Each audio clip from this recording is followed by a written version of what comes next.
નમસ્કાર મિત્રો, MS voice Gujarati YouTube ચેનલમાં તમારું હાર્દિક સ્વાગત છે. સરકાર દ્વારા હાલમાં પ્રધાનમંત્રી આવાસ યોજના ગ્રામીણ 2025 શરૂ કરવામાં આવી છે.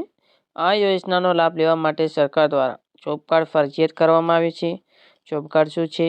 જોબ કાર્ડ કઢાવવા માટે તમારી પાસે કયા દસ્તાવેજો હોવા જરૂરી છે અને જોબ કાર્ડનું ફોર્મ ક્યાંથી મળશે અને તમે જોબ કાર્ડ ક્યાંથી મેળવી શકશો તેની બધી જ માહિતી તમને આ વિડીયોમાં આપવામાં આવશે.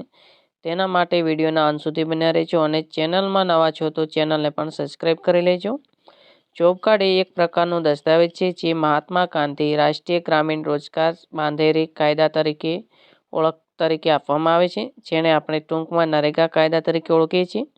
આ કાયદાની અંદર 100 દિવસ સુધી રોજગારી આપવાની બાંહેધરી આપવામાં આવે છે.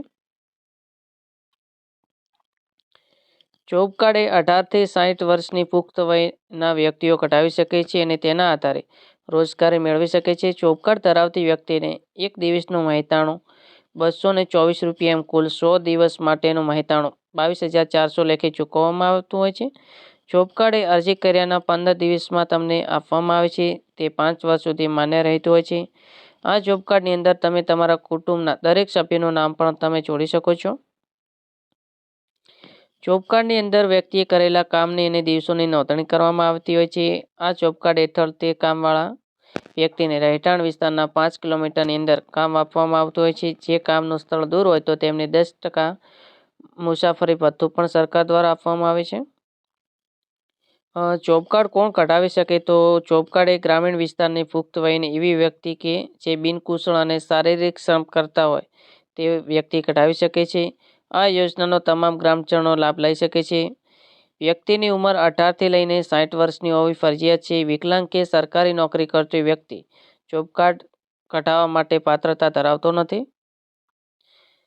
જોબ કાર્ડ કઢાવવા માટે તમારે તલાટી કમ મંત્રી, સરપંચ અથવા તો તમારે નજીકની સામાજિક ન્યાય સમિતિના અધ્યક્ષ પાસે જઈને તમારે અરજી કરવાની રહેતી હોય. જોબ કાર્ડ કઢાવવા માટે તમારી પાસે કયા દસ્તાવેજ હોવા જરૂરી છે? તો જોબ કાર્ડ કઢાવવા માટે તમારી પાસે રેશન કાર્ડ હોવું જરૂરી છે, Aadhaar card, bank passbook, passport સાઇઝનો ફોટો તથા જો તમારી પાસે જૂનું જોબ કાર્ડ હોય તો તે વ્યક્તિ રિન્યૂ કરવા માટે જૂનું જોબ કાર્ડ અને આધાર કાર્ડ સાથે રાખવાનું રહેશે, જેથી તેમને નવી જોબ કાર્ડ માટે અરજી કરવાની રહેશે નહીં. જોબ કાર્ડની અંદર તમે તમારા કુટુંબના 18 વર્ષથી ઉપરના તમામ સભ્યોનો તમે જોબ કાર્ડ કઢાવી શકો છો. જેના માટે તમારે દરેક સભ્યનું આધાર કાર્ડ અને દરેક સભ્યનું બેંક એકાઉન્ટ તમારે જોબ કાર્ડની અરજી કરતા વખતે તમારે જોડવાનો રહેશે. જોબ કાર્ડનું ફોર્મ તમને અમારી યુટ્યુબ ટેલિગ્રામ ચેનલ પરથી મળી રહેશે. જોબ કાર્ડ કઢાવવા માટે તમારે એક આ પ્રકારનું ફોર્મ ભરવાનું રહેશે, જેમાં તમારે ઉપર તમારી ગ્રામ પંચાયતનું નામ લખવાનું છે. અહીંયા તમારી ગ્રામ પંચાયતનું નામ લખવાનું છે. તમે જે તારીખે અરજી કરી રહ્યા છો તે તમારે અહીંયા અરજી લખવાની છે. અહીંયા તમારે જે પણ તાલુકા મનરેગા શાખા લાગતી હોય તેનું નામ લખી દેવાનું રહેશે.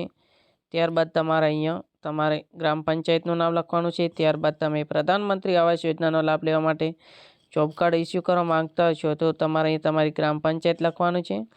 આ અરજી અંદર તમે કેટલા સભ્યોનું નામ લખ્યું છે તે તમારે અહીંયા નામ લખી દેવાનું રહેશે. ત્યારબાદ તમારે નીચે સ્ક્રોલ કરવા એક આ પ્રકારનું ફોર્મ હશે, જેમાં તમારે અહીંયા તમારી પંચાયતનું નામ લખી દેવાનું છે.